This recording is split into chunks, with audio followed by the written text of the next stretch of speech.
Hello to all you beautiful souls who are a part of the Year of the Healer Energetic Forecast Series for 2022.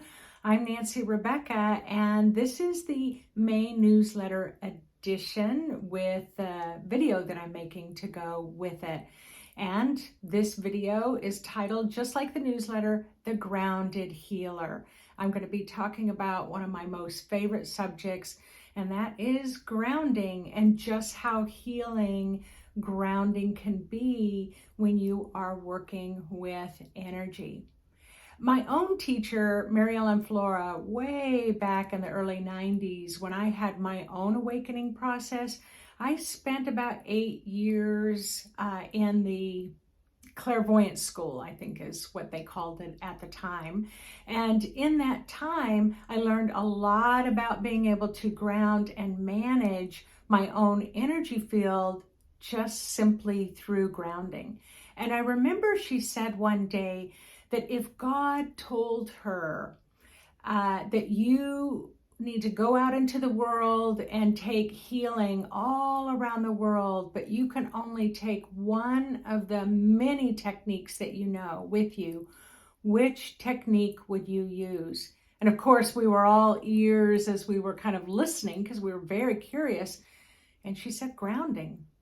Grounding is the only tool that you need to be able to heal yourself and to be able to ground strong enough to hold a healing space for someone else. So I'm excited to share this with you.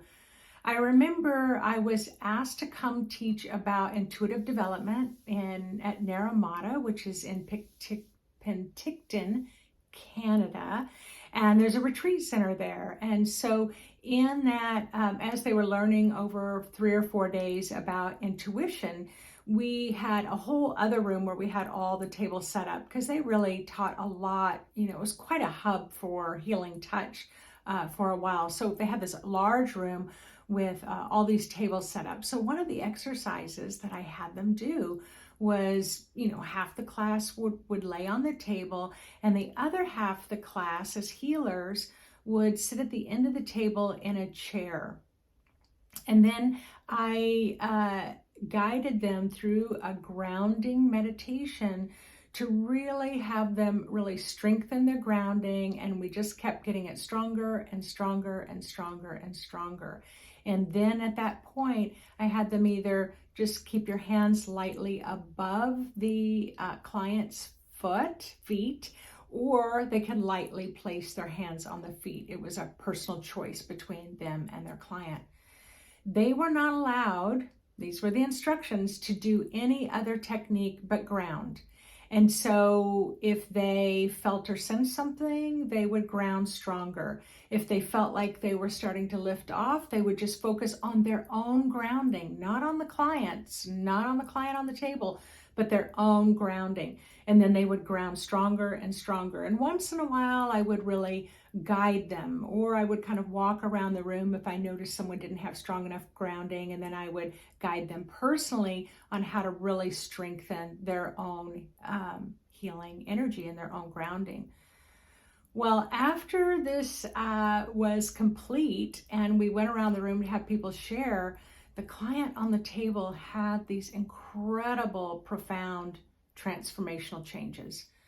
Now remember, there was no measuring with pendulums. There was no magnetic clearing of the aura. There was no balancing of the chakras. There wasn't even grounding the client. It was all the healer was sitting at the table, just grounding themselves stronger and stronger and stronger and stronger. And as they held that really grounded, healing place, the client's energy was just shifting. No conversation, no intention, nothing. So it was a powerful, powerful learning. And to this day, I remember that it was so profound that even now to this day, when I am sitting just having a cup of coffee or a cup of tea with a friend, I will just simply sit as I'm listening, and I'll ground stronger and stronger and stronger. And then I will just listen as the conversation shifts, and maybe be talking about something that's bothering them, and I'll just listen as it transforms into a into more of a healing state. I don't do anything. I just ground while I'm listening. So I share this story with you, to really tell you a little bit more about grounding, but B, that maybe in your own communities, you can try that exercise for yourself. It's really super cool. And the results are amazing.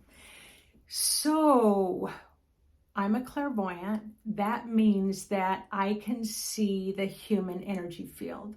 So I want to describe to you what the human energy field looks like in an ungrounded state. So when someone is ungrounded, you're never totally ungrounded. I just want to say that. Everybody, even if it's a hairline grounding, everybody has grounding.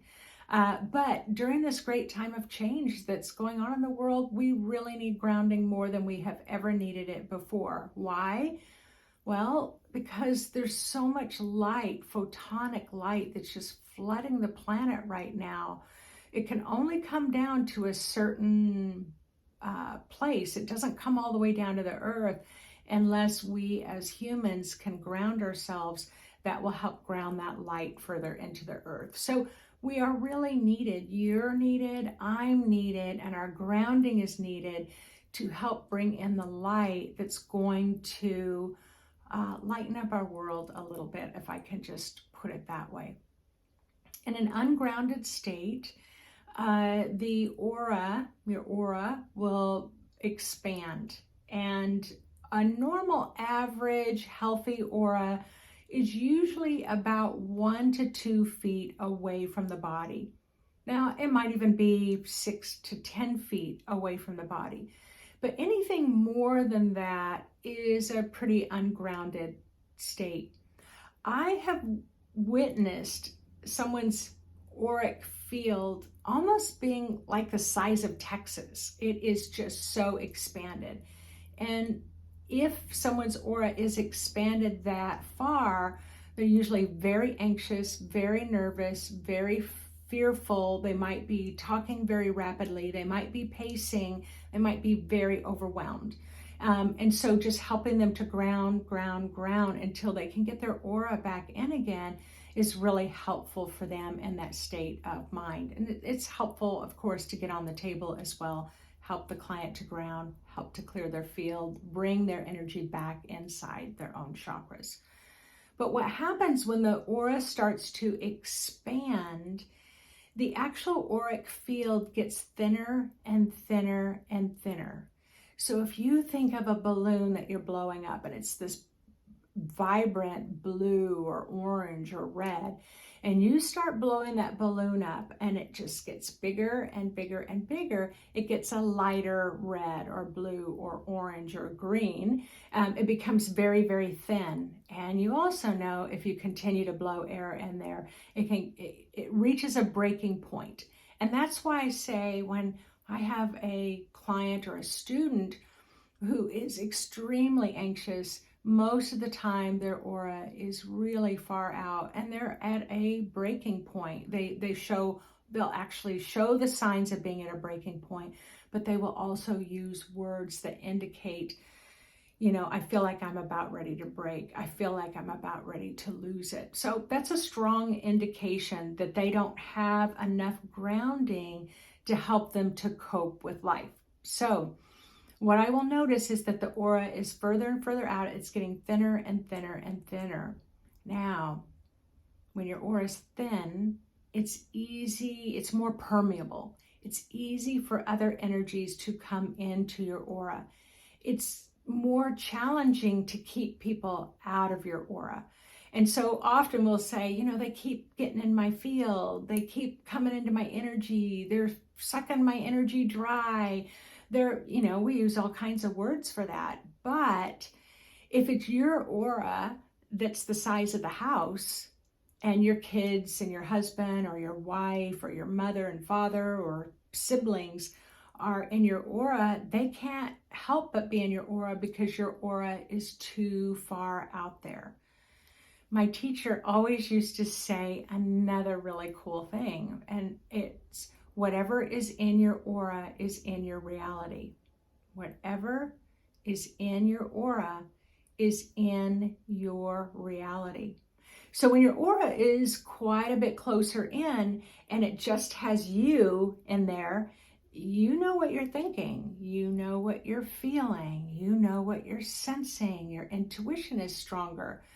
But if you have your whole family in your aura, then you might not be able to discern so easily whose feelings am I feeling, whose thoughts am I thinking, what is all this confusion around what I'm sensing. So this isn't so much a video about auras, but they kind of go hand in hand.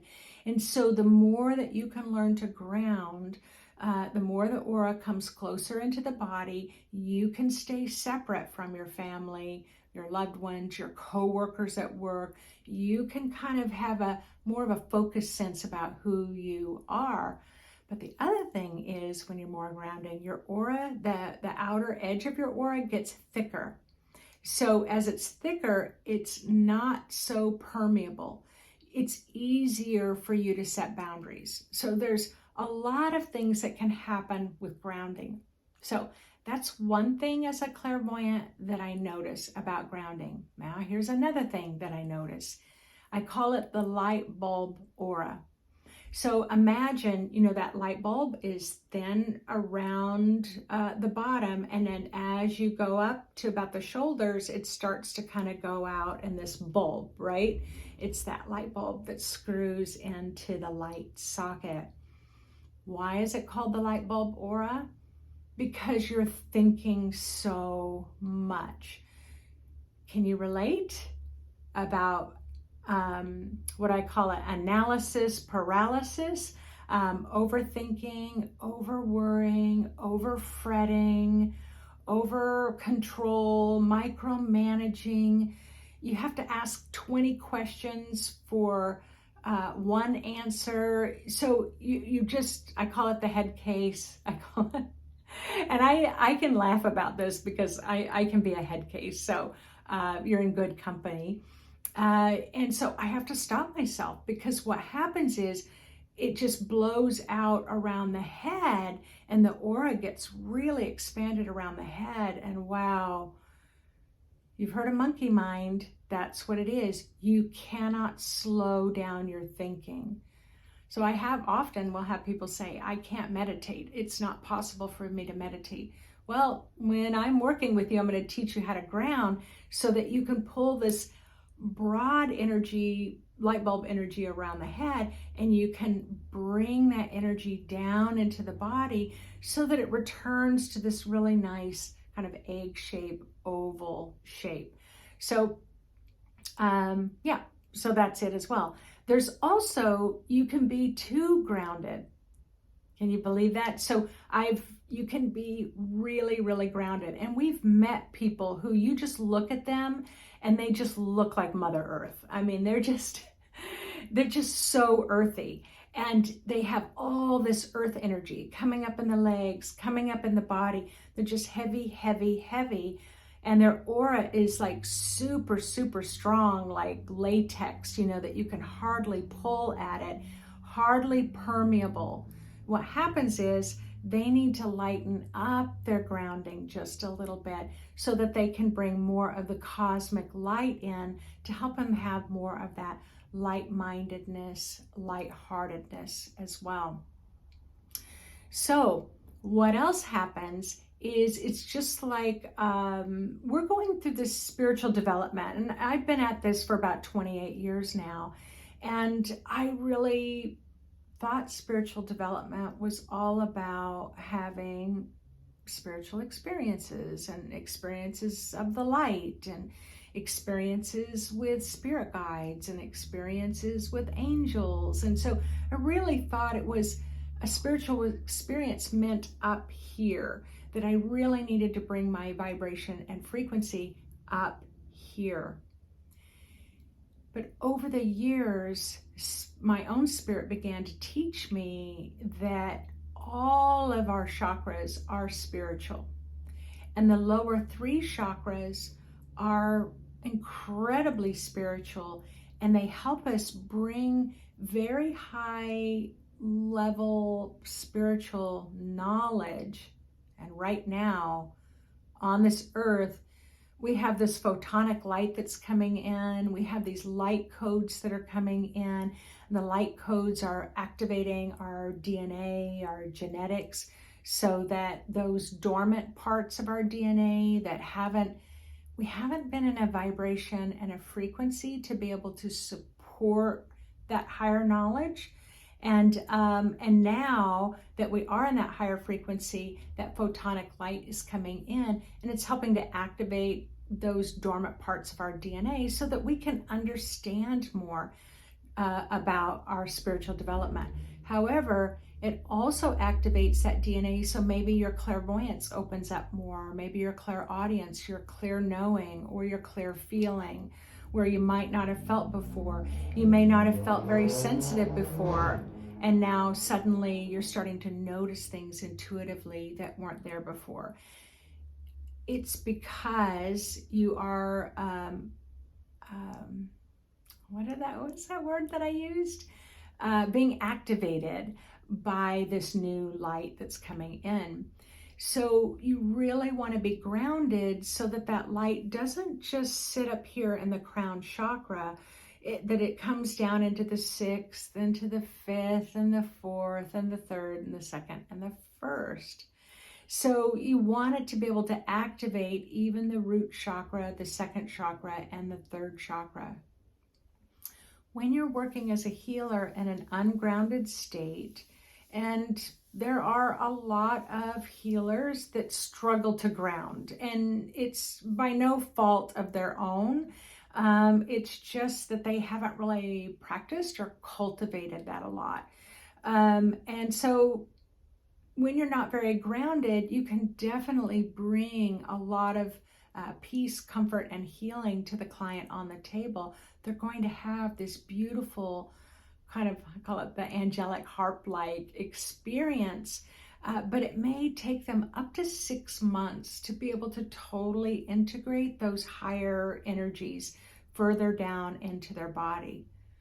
So let's go back to that room where they were just sitting with the client, but they just kept grounding themselves. That's all they were doing, grounding themselves.